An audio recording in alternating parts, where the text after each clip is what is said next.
O Anime Recaps Tagalog, mapapawaw ka sa sarap. Nax, ang title ng ating anime ay laging nakalagay sa itaas ng video. Sige na, like mo na yan.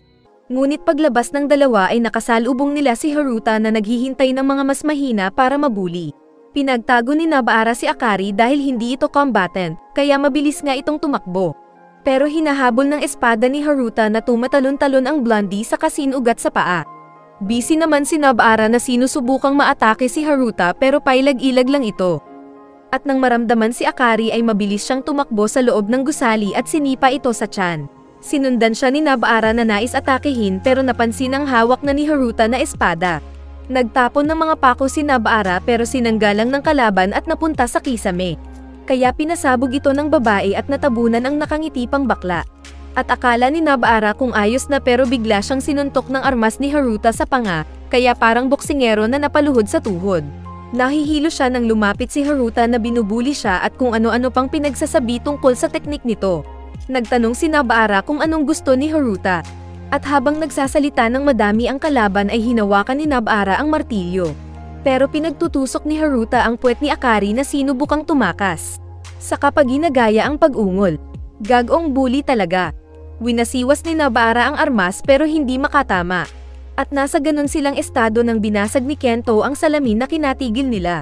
Napangiti si Haruta sabay sipa kay Nobara na naitapon.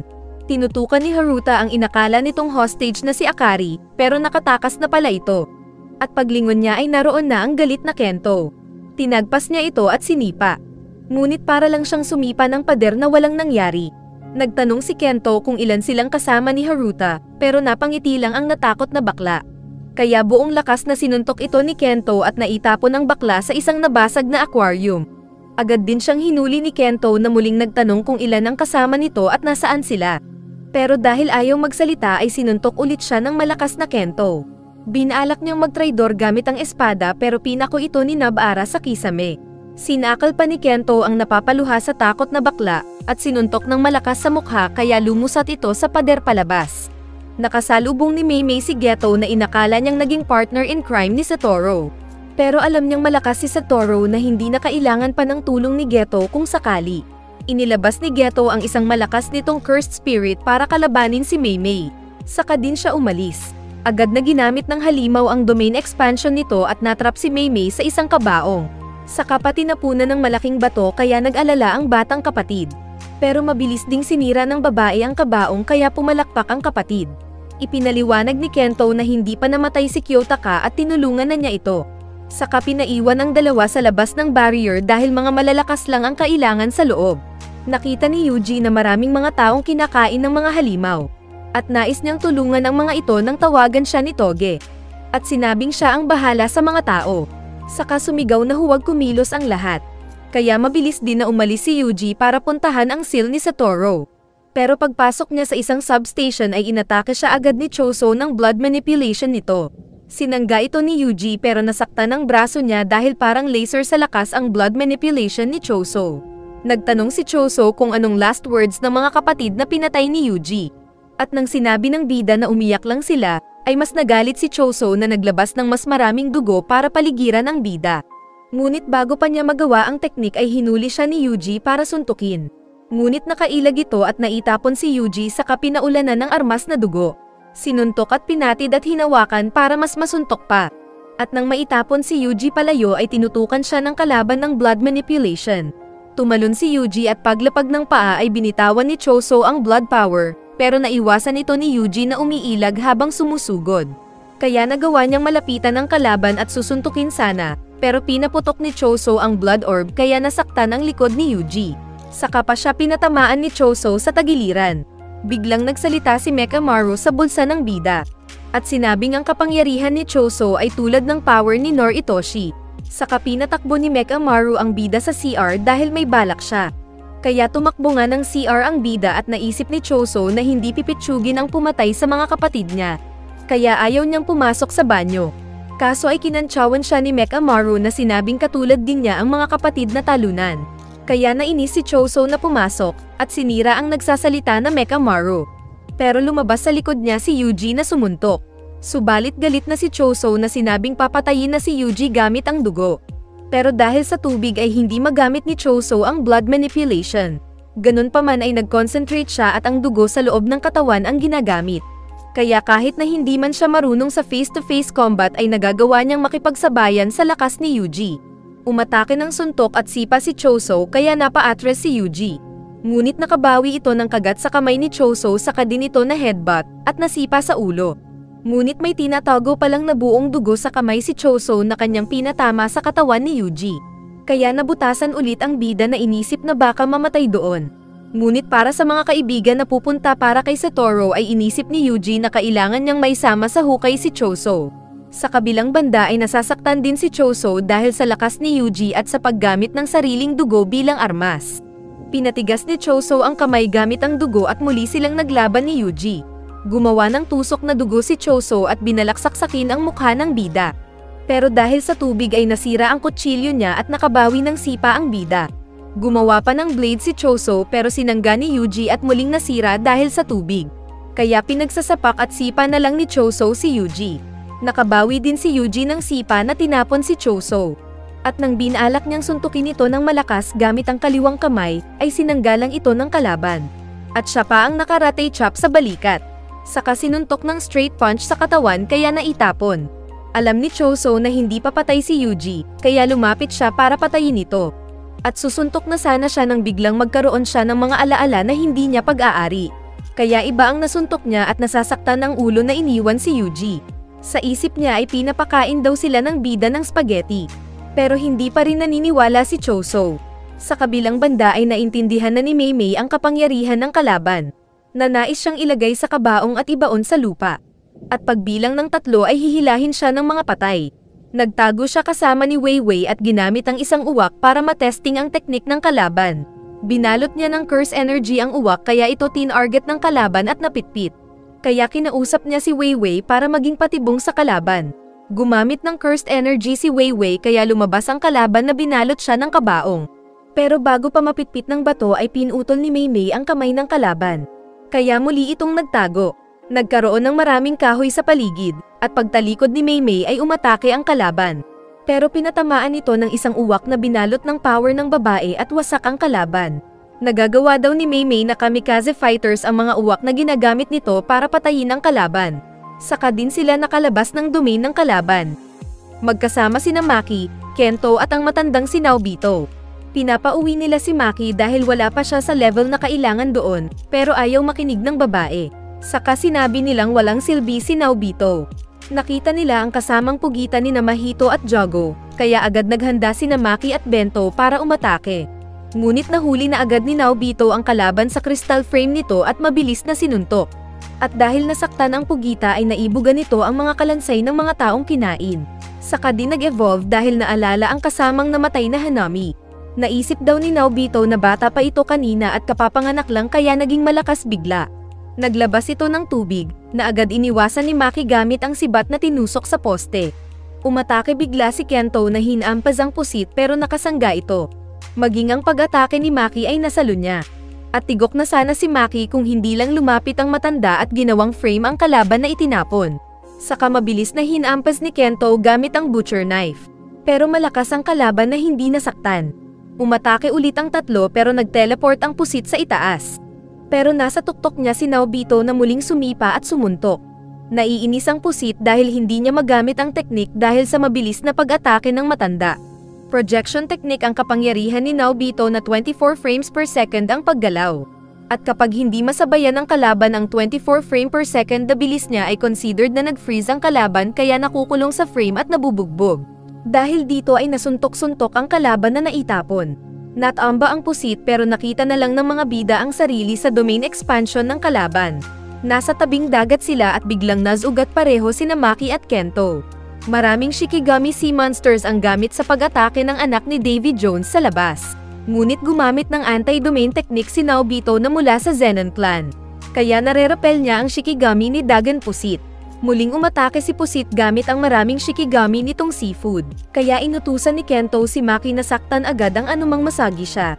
Pero agad na kinagat ng mga halimaw si Kento na hindi na nakagalaw. Nagagawa namang makalaban ni Naobito pero nilapitan siya at sinuntok bigla ni Pusit. Kaya natanggal ang shield niya at nahuli ng mga Shikigami at pinagkakagat din siya. Umatake si Maki pero naitapon lang agad. Ngunit galit siyang lumabas na hinamon ang kalaban. Kaya kakainin daw siya ni Pusit. Biglang lumabas si Megumi gamit ang sariling Shadow Domain at ibinigay ang malakas na armas ni Maki. Habang busy si Pusit kay Megumi ay pinalo siya ni Maki ng armas sa ulo. Kaya nasaktan siya ng kaunti. Pero alam ng Pusit na dahil sa pagdating ni Megumi gamit ang sariling domain ay hindi niya nakokontrol ang domain ng tuluyan. Nagpadala siya ng malalaking halimaw para kainin si Megumi. Ngunit dumating ang buhay pang Kento at mabilis na hinati ang halimaw sa perfect half-cut. Pinutol din niya ang isa pa ng malinis na hiwa. Sinabi ni Kento na mag-focus lang si Megumi sa domain nito at siya ang magbabantay sa kanya. Nakaligtas din si Naobito pero naputol ang kamay at sabay sila ni Maki na umaatake. Kaso ay maraming seafood na alaga si Pusit na pareho silang pinigilan. Sinabi ni Megumi ang balak na gagawa siya ng butas para makalabas ang tatlo ng domain ng Pusit at iligtas si Satoru. Kaya agad na tinawag ni Kento ang dalawa pang kasama na iniwan ang kalaban. Inakala ng Pusit noong una kung dedepensahan nila si Megumi. Pero naramdaman niyang may butas ang kanyang domain kaya nag-racing sila para sa butas. Ngunit biglang pumasok ang baliw na tatay ni Megumi na nakangiti pa. Mabilis na nagsara ang butas kaya hindi sila makalabas. At agad na hinawakan ni Toji ang armas ni Maki. Nakipaghilahan si Maki pero itinapon siyang parang walang bigat ni Toji. Kaya nagulat si Maki dahil wala siyang naramdaman na spirit curse mula sa lalaki. Nakita ni Naobito si Toji at nasabi ang pangalan nito. Pero dumiretso lang si Toji sa paglalakad patungo kay Pusit. Walang maramdaman na cursed energy ang Pusit kaya inakalang walang silbi si Toji, sabay labas ng halimaw mula sa tiyan para kumain. Pero nawasak ang halimaw niya at nalinisan ng tubig sa dagat. Saka din siya pinalo ni Toji ng armas sa mukha. At ang layunin lang daw ni Toji ay para lang malabanan ang pinakamalakas. At manyak na pinagpatuloy ni Toji ang pag-atake kay Pusit na kinagat pa ang piranha ng kalaban. Maraming mga isda ang pinapaulan ni Pusit pero pinagpapalo lang ito lahat ni Toji. Napalo ang tiyan ni Pusit pero agad lumabas ang isang uod na tinalian si Toji. Saka marami pang mga Shikigami ang pilit siyang kinakain, pero lahat ng mga ito ay nasasaktan lang sa simpleng taijutsu ni Toji. Kasama na ang malalaking mukhang centipede na pinatulog ni Toji. Mabilis pang nilapitan ni Toji ang kalabang Pusit at pinaghahampas ito. At walang laban ng seafood na nabugbog. Sinipa ni Toji ang mukha ng kalaban na nagdugo ng violet. Kaya nasabi ni Kento na si Toji ang pag-asa nila. Pinagkiskas ni Toji ang dulo ng mga armas at ginawang matalim.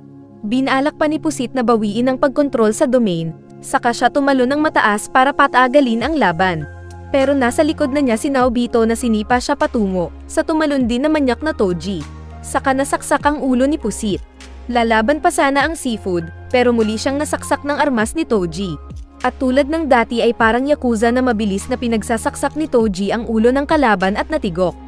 Kaya nakalaya sila sa domain nito.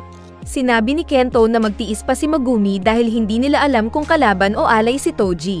Bigla na lang nakita ni Megumi ang sarili sa labas kaya nagulat siya. At kaharap niya ang manyak na tatay. Samantala ay dumating din si Jogo na nakita ang kamay ng namatay na kasama. Kaya napagtanto ng mga sorcerers na dumating ang isa pang mas malakas pa na kalaban kaysa sa pinatay nila. Hinawakan bigla ni Jogo si Kento at sinunog ito. Kasunod si Maki. Mabilis na ginamit ni Naobito ang 24 frames per second niya pero nahuli pa rin siya at nasunog. Kaya naging uling ang tatlo. Biglang naramdaman ni Jogo ang kapangyarihan ni Sukuna. At napagtanto niyang may nagpakain ng daliri kay Yuji. Ipinakita nga ang dalawang babae na niligtas noon ni Geto na pinakain ng daliri si Yuji. Dumating bigla si Jogo na sinunog ang nakapag-selfie pang mga bata. At hinarap si Yuji, sabay labas ng pinagtaguan nila ng mga daliri ni Sukuna. Naalala niya ang sinabi ni Geto na kapag sabay-sabay na ay pakain nito kay Yuji, ay lalabas si Sukuna.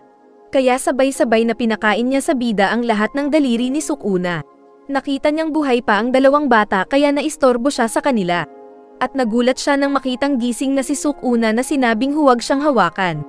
Dahil sa presensya ni Sukuna ay napaatras si Jogo sa tabi ng mga babae. At lahat silang tatlo ay natatakot para sa kanilang buhay. Pinayuko sila na agad nilang ginawa.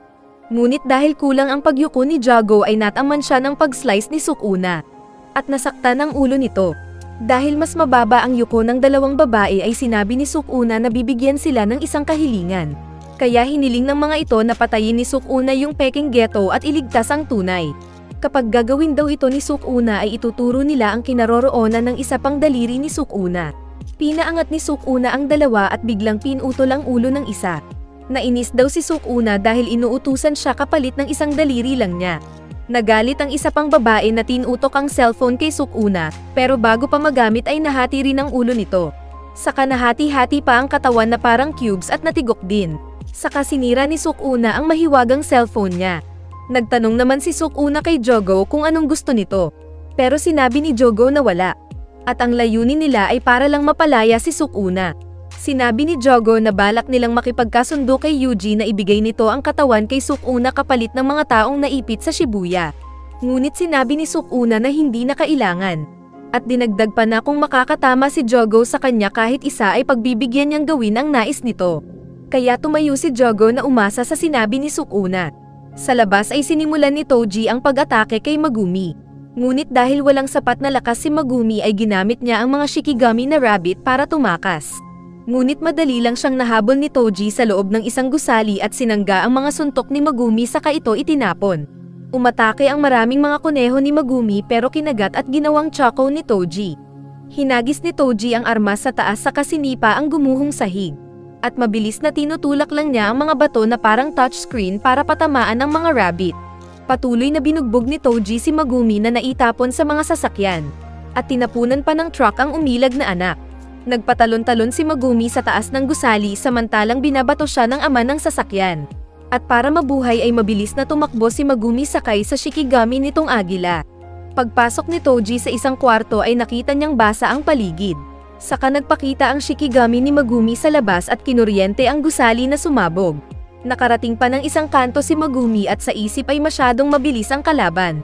At naghanda siya ng counter-attack gamit ang pangtusok. Nagtiming siya sa pag-ilag sa pag-atake ni Toji pero nasaksak ang tagiliran niya. Kaya nakita ni Toji ang mukha niya.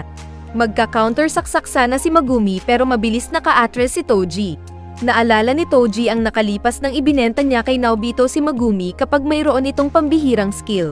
Pero ginawa niya iyon dahil alam niyang may future ang anak sa Zenon clan. Hindi katulad niya na exiled doon. Nagtanong si Toji kung anong pangalan ni Megumi. At sinabi ni Megumi ang last name na Fushiguro. Kaya masaya daw si Toji dahil gamit ni Megumi ang last name niya. Sabay na sinaksak ang ulo at namatay. Nilapitan ito ng nagtaka na Megumi pero nang tignan si Toji ay ito na yung apo ng matanda. Naglalakad na palayo si Megumi nang bigla siyang masugat sa likod.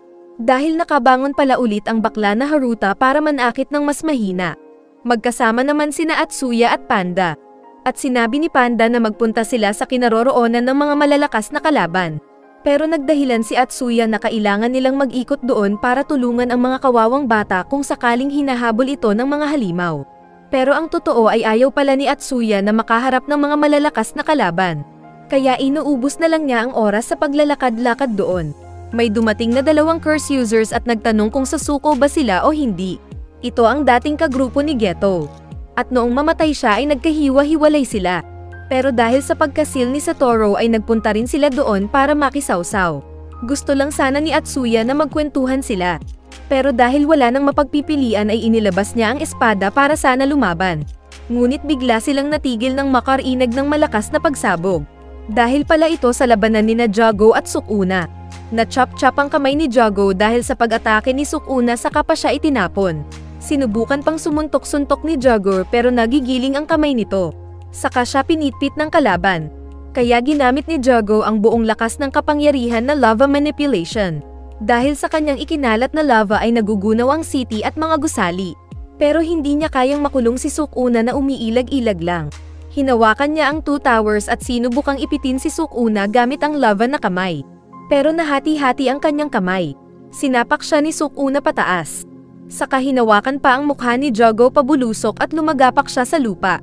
Ayaw na sanang lumaban ni Jogo pero pinulot siya ni Sukuna at sinabing subukan ulit hanggang magsawa ang bully. Samantala ay sinabi ni Atsuya na tumakbo na sila.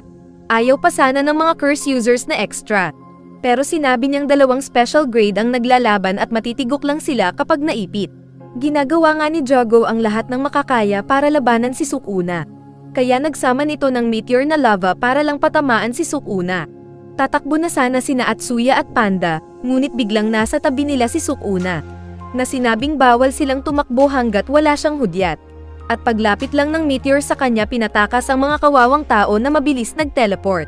Kalaunan ay pinuri ni Sukuna si Jogo dahil sa lakas nito, at nagtanong kung bakit hindi ginamit ni Jogo ang domain niya. Pero sinabi ni Jogo na alam niyang matatalo lang siya. Sinabi ni Sukuna na gagamit din siya ng apoy na specialty ni Jogo. Kaya mas na-amaze si Jogo sa lakas ni Sukuna. Nagpalabas nga ng apoy si Sukuna na nilaro-laro pa sa kamay. Saka bumuo ng palaasong apoy at tinutukan ng bumuo din ng apoy na Jogo. Nakita na lang bigla ni Jogo ang sarili sa isang realm kung saan naroon sina Dagan Pusit at Hanami na mga naunang namatay. Saka nagsalita si Sukuna na sa tagal niyang nabuhay ay marami na siyang nakalaban na mga tao at cursed spirit. At si Jogo ang isa sa pinakamagaling niyang nasubukan. Saka din ito pinuri. Kaya napaluha si Jogo at nagtanong kung ano ang kanyang nararamdaman. Pero hindi na daw ito masagot ni Sukuna. Tapos ipinakita ang nangyari na natupok ng apoy si Jogo at namatay. Dumating ang isang babae na tinawag si Sukuna bilang master. At namukhaan ito ni Sukuna na si Urame.